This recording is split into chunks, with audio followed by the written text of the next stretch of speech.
Alors, bonsoir à tous. Merci Lise d'être avec nous. C'est vraiment un plaisir de vous accueillir. Merci à tous les participants d'avoir été un tout peu patients. C'est vrai que parfois la technique joue des siennes. Lise, vous étiez avec nous il y a quelques mois de ça pendant le confinement et vous connaissez bien, vous avez déjà fait une intervention chez nous tout à fait brillante et c'était sur les medtech. Alors, on va bien sûr parler de votre nouvelle société, celle dont vous avez pris la direction générale, qui s'appelle TAC, The Healthinage Company, et qui est dans le diabète de type 2.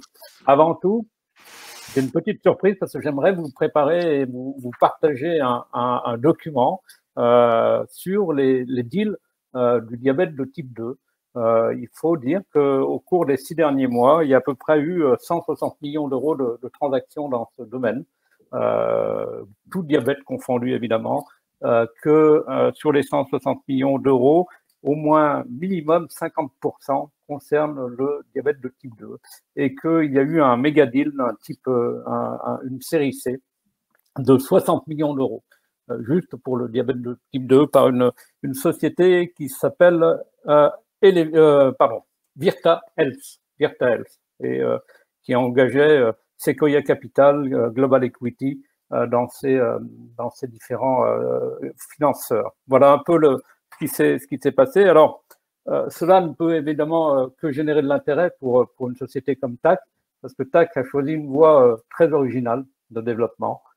Et c'est de cela qu'on va parler. Vous allez nous présenter un peu d'abord l'histoire de TAC et puis sa science. Voilà, c'est à vous, j'ai fini de parler.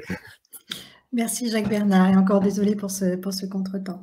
Alors effectivement, j'ai rejoint la société TAC il y a peu.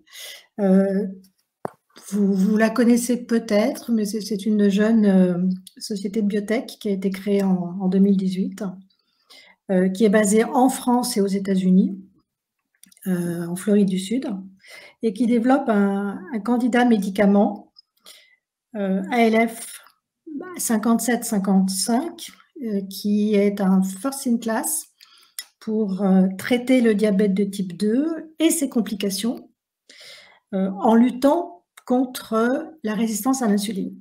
Donc c'est la particularité, hein, elle est là, c'est en luttant contre la résistance à l'insuline. Donc la société est basée à Paris, à Cochin, l'hôpital Cochin, et on a un laboratoire aussi incubé à l'université de Paris Diderot, dans un laboratoire qui est dirigé par le professeur Christophe Pagnan, qui dirige l'unité CNRS sur la régulation de la glycémie. Et puis un laboratoire directement au sein de l'université de Floride du Sud, à University of South Florida. C'est important d'avoir ces deux pieds, un en France et un en Europe, parce que ça témoigne déjà d'une volonté d'aller en parallèle en Europe et aux États-Unis.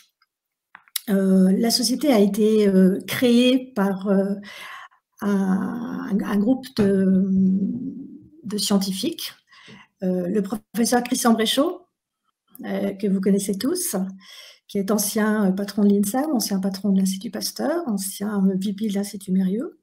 Il est aujourd'hui en charge d'un réseau international viral, donc il est aussi très impliqué sur la crise sanitaire Covid que nous vivons.